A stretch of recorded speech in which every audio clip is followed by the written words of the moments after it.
Estamos de regreso frente al país. Me da muchísimo gusto saludar en la línea telefónica a Pamela San Martín, consejera del Instituto Nacional Electoral. Ayer estuvimos platicando ampliamente aquí en el programa en la mesa de acuerdos y desacuerdos sobre el tema de los actos anticipados de campaña y bueno, pues la postura que ha asumido el Instituto Nacional Electoral. Hoy preguntarle a la propia consejera, pues qué está pasando, por qué lo que hace el gobernador de Puebla, por ejemplo, Rafael Moreno Valle, es considerado un acto anticipado de campaña, por qué se le solicita pues a una televisora, en este caso a Televisa, bajar una entrevista de una página de internet, cuando pues el internet entiendo que no tiene que estar regulado, y por qué podemos estar escuchando anuncio tras anuncio de otros interesados en buscar la presidencia del país, como son Ricardo Anaya, el presidente del PAN, o como es el propio Andrés Manuel López Obrador, el presidente de Morena. Estimada consejera, muy buenas noches. Buenas noches, Ana Paula, saludos al auditorio. Gracias. Bueno, pues preguntarle entonces, ahorita el INE está listo para dar una respuesta a estas interrogantes. A ver, me parece que es importante poner estos casos en el contexto de qué es lo que se ha analizado en cada uno de ellos. Sí. Hablábamos primero del caso Rafael Moreno Valle. En el caso del gobernador del estado de Puebla, lo primero que tenemos que mirar es, es un servidor público y en ese sentido tiene recursos públicos a su disposición, recursos públicos de las y los mexicanos que deben ser destinados a la gestión de su propio gobierno, a aquellas actividades que corresponden según según lo que ha determinado el propio Congreso del Estado. Aquí, ¿qué es lo que tenemos? Tenemos un contexto general, un conjunto de prácticas que ha hecho el gobernador del estado de Puebla para usar esos recursos públicos para promocionarse, para promoverse. Ya han sido muchos de ellos conocidos y sancionados por las autoridades, es decir, por ejemplo, la propaganda extraterritorial, por la que difundió su informe de labores, su primer informe de labores, su tercer informe de labores, su cuarto informe de labores, es decir, lo estaba promoviendo fuera del estado de Puebla, que es donde tendría que rendir ese informe, promocionándose a sí mismo. Esto ya fue sancionado. Posteriormente recibimos un conjunto de denuncias que tienen que ver con esta promoción personalizada en distintas propaganda de un conjunto de revistas que de pronto encontramos espectaculares a lo largo y ancho del país nuevamente. En estos casos se concedieron medidas cautelares como se han concedido en otros casos similares. Recordemos ahorita el caso del gobernador del estado de Morelos, por ejemplo, que en una situación similar también se concedieron medidas cautelares, siendo las medidas cautelares ¿qué? Medidas provisionales, precautorias, en tanto se realiza la investigación completa y ya se resuelve en definitiva si hay o no una violación a la legislación. Es decir, se toman estas medidas para preservar que no se afecten los bienes jurídicos que son tutelados por la materia electoral. En estos casos se han concedido medidas cautelares. Posteriormente llega la queja que conoció la Comisión de Quejas y Denuncias el jueves pasado, que es la relativa a la que ya señalaban de la entrevista con Joaquín López Dóriga, en la que la Comisión decidió conceder las medidas cautelares para ordenarle al gobernador que no realizara manifestaciones en las que difundiera sus logros de gobierno ni sus cualidades personales para poder pretender hacia la candidatura a la presidencia. Y también le ordenó a Televisa efectivamente bajar la entrevista del sitio donde la tienen alojada en internet. Así es. En este caso, digamos, yo no comparto el sentido de la decisión que fue tomada por la Comisión de Quejas y Denuncias. En este último caso. He escuchado a la mayoría de los consejeros decir lo mismo. A Benito Nasif, al consejero presidente Lorenzo Córdoba. No sé, me sorprende, pues. Bueno, el Instituto Nacional Electoral tiene comisiones, tiene una comisión de quejas y denuncias que en esta materia, para efectos de las medidas cautelares para determinar si se suspende o no se suspende una propaganda, es la autoridad facultada para tomar esa decisión. Está integrada por 3 consejeras y consejeros electorales.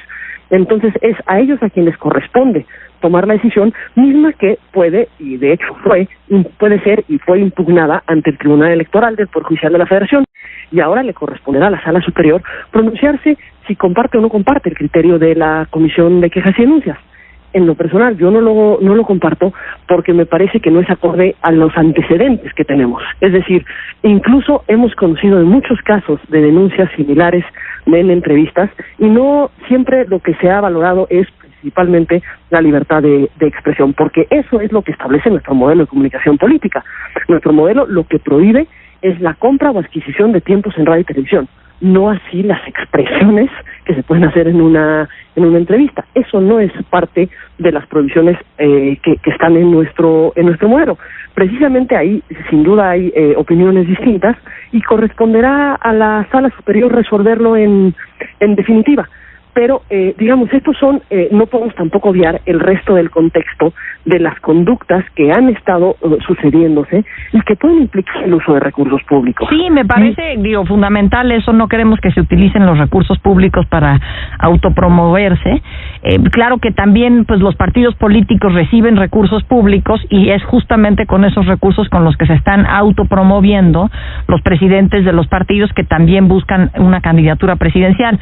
O sea, aquí el tema me parece que es muy complejo y tratar de regular tal complejidad está resultando en una sobreregulación que aquí la pregunta, ¿se está coartando la libertad de expresión, consejera? A ver, me parece que cada caso se tiene que analizar. Insisto, yo no comparto la decisión que se tomó en ordenar que no se puedan emitir expresiones en una entrevista. Eso me parece que no es lo que establece el modelo de comunicación política, no es lo que establece nuestra legislación, ni son los precedentes que se han tomado, y por eso resultará relevante el pronunciamiento de la Sala Superior en esta materia. Pero lo que tenemos que mirar es, pones el otro ejemplo relativo a la aparición de los dirigentes de los partidos en la pauta del Estado mexicano, es decir, en la propaganda de los partidos políticos. En relación con esto, no existe ninguna, digamos, disposición en la ley que establezca quién puede y quién no puede aparecer en los mensajes. Lo que se tiene que analizar es el contenido de los mensajes, es decir, si hay un llamado al voto, no podría establecerse en previo al inicio de las campañas electorales.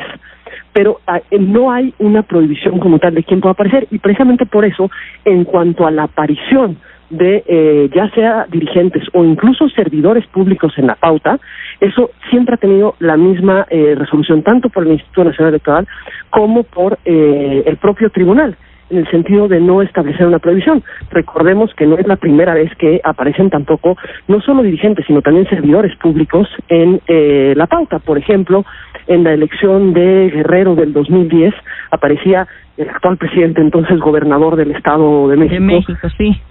Posteriormente tuvimos a Marcelo Ebrard en la pauta relacionada con la campaña presidencial de Andrés Manuel López Obrador. Posteriormente tuvimos también a Manuel Velasco Coelho en la pauta del Partido Verde Ecologista de México, etcétera. Y no hay una regulación que prohíba la aparición en la pauta del Estado mexicano, precisamente porque todos los partidos tienen acceso a la pauta para poder comunicarse en la forma que ellos consideren adecuada con la ciudadanía. Bueno, pues de alguna forma se antoja muy complicado el trabajo que tiene que hacer el Instituto Nacional Electoral con tanta regulación.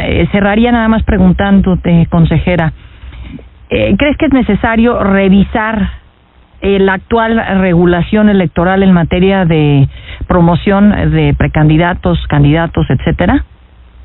Me parece que va a ser importante los criterios que se vayan sentando para dar la mayor claridad a todos los interesados, a todos los contendientes respecto de las reglas que son aplicables.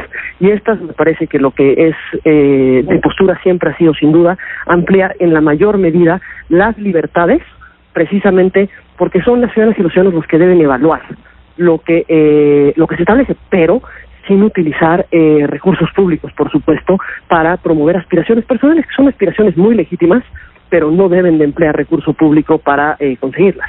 Sí, de alguna manera se hace ver como que es un pecado querer buscar una candidatura, en este caso la presidencial, pues la verdad es que son políticos.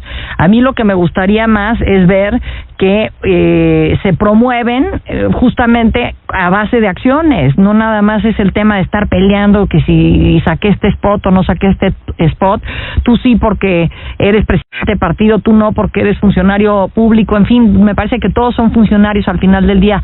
Estimada consejera Pamela San Martín, muchísimas gracias por estos minutos frente al país. Muchísimas gracias a ustedes, Ana Paula, y saludos al auditorio nuevamente. Y creo que sí, lo que tenemos que buscar es ampliar en la mayor medida las libertades de expresión para que sean la ciudadanía quien determine, pero también evitar cualquier conducta que sea contraria a la norma. Claro que sí. Gracias, consejera. Buenas noches. Buenas noches. Nosotros vamos a ir a una